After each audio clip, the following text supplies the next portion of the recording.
love, right? Yeah, but big time. Yeah, and so then the client's getting what they want. So then when they call again, or if your name's in their mouth, they're not gonna be like, "Oh, that's the guy that wouldn't call me back. That leaves the 1-star review on Google." That, dude, everyone's got one, right? You know, everybody's got one. Exactly. Yeah, everyone's got one. Everybody. Everybody's got one. At least one. You know, yeah. And so that eliminates that, because then you're like, hey, I'm actually paying attention to their need, because they're calling, they're in a place of need. You know, some people call, hey, this thing's leaking or this or that. And like, oh, we're not really taking on that kind of job right now. We're more in this direction.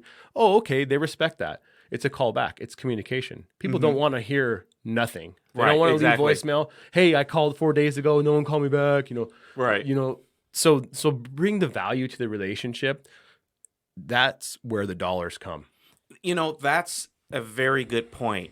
And I'm glad that you brought that up, Ben, because a lot of people think that creating value is selling a bunch of widgets, or, you know, this is my statement, or this is my aha, whatever. But no, it is more than that. It is, like you said, those little things: answering your phone, putting a good proposal maybe in front of them, making sure you answer their question. If you can't fulfill something, guess what? You can refer them over to somebody. That's all about value. And like you said, they'll remember you for all those little things, even if you don't sign up the job. Now, you guys may be saying out there, what does this have to do with digital marketing? Everything.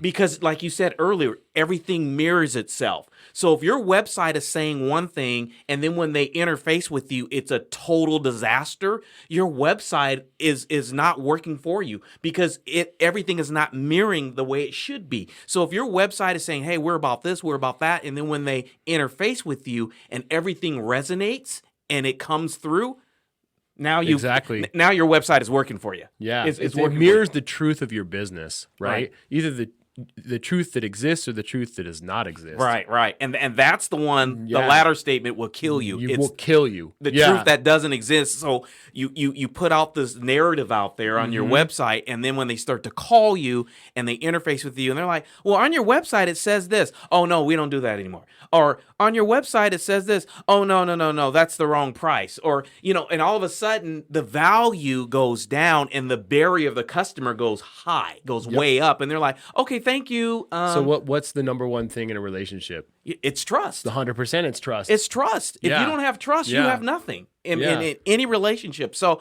you know, what we're talking about today, you know, I think this is a really good conversation, because it looks at the digital marketing from a very responsible perspective. 100% responsibility. Yeah. And ownership. Ownership, exactly. Yeah. Because if you're putting something out there for the masses to see and you can't back it up when they interface with you, you need to go back and either readjust the content and information on your website so it can be reflective, or... There's two problems in business, Regis. Marketing, fulfillment. Yep. And you leverage both of the problems to get into the other. It's a seesaw. Exactly. So, oh my gosh, we can't fulfill. We market more, we fulfill more. We market more, we fulfill more. And it's constantly back and forth. So you have a process in fulfillment and a process in marketing. And you have to have those to be successful, because that teeter-totter will always exist. If you put too much in your fulfillment, you're costing too much. You don't have enough work to backfill the business so that it can go for a longer term. You can't fulfill anymore. Yeah. And I've seen this. Here's a story. I used to work for a company back in the day. I was in Yellow Pages, and we were... Man, I was in Yellow Page ads too. I did all this since the beginning. Like, I paid anything I could do, dude. Exactly. Yeah. So I was in Yellow Pages, and we were starting to sell 1 to 3, 3 to 5. We call them, you know, microsites, websites at the time. And this is back in early, 2000, 2002, 2005, in that time frame. Well, what ended up happening, the salespeople, they got all excited. So they went out and just sold. And then they couldn't have enough people to write code to get it done. Man, after 6 months, we were backlogged like 3,500 websites. 3,500. And then all of a sudden, the sales stopped because fulfillment, like you said, didn't happen. Customers started calling back and saying, hey, wait a minute. The guy sold me 3 or 4 months ago and I haven't heard anything and I don't see my website. No, You took my next thing money. you know, orders start getting canceled. Exactly. Yeah. And that's a chronic problem that you see. Sometimes you can, like you said, you can outpace yourself. You can, sell, and then you can't fulfill on the back end. Then you give your brand and your value and everything a bad rap because you're not able to fulfill. And then on the invert of that, it's the same way. So, you like you said, it's a teeter-totter. Totally. It's a balance. And so if you don't have that thing figured out, and one of the words that you indicated was a process, if you don't have that process figured out, it's going to come back to bite you. And it came back to bite us hard, Ben. I mean, it just blew up in our face. I believe it. 3,500 sites backlog. 3,500 sites backlog. And that was before India was cracking. So, yeah.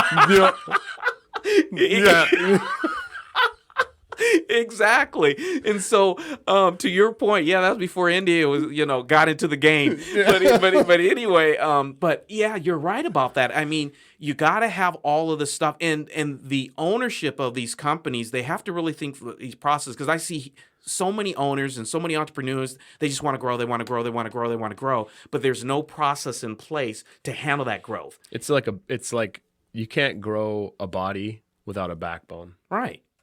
And so the business of the body, you have to train the backbone. You have to have good skeletal strength to build the muscle around that skeleton. Yeah, exactly. Because if not, you're done. Yeah, you're done. Exactly. You start putting weight on it, and then it just implodes. Yeah. Yeah.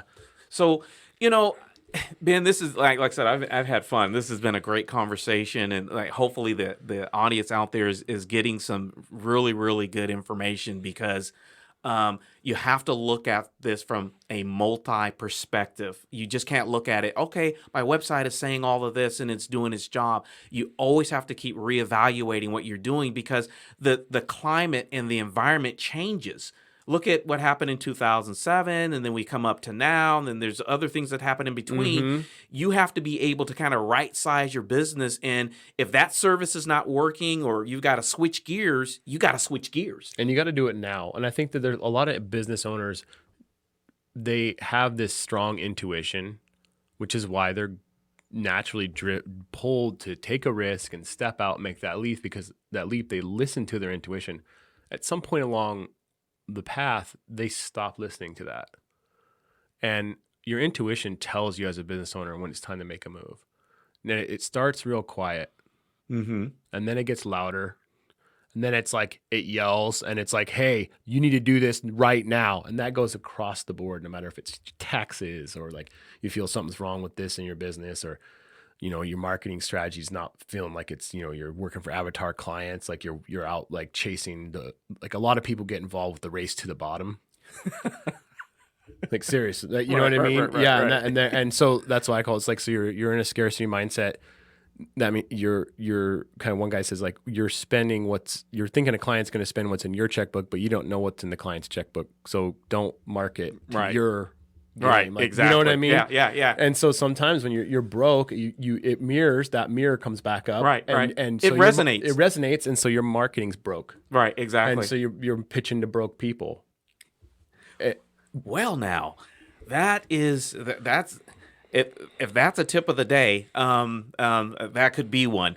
But anyway, you've got to make sure that, to Ben's point, you want to take a look at all these different things, because if you don't, you will slip, you will fall, and it'll cost you, unfortunately, thousands of dollars, but it could cost you your business. And like you said, you didn't get in the business just to, hey, I got a business, and you're hanging your shingle up. You got in the business to make money, to be successful, take care of your family, to be a service to, the community, et cetera, et cetera.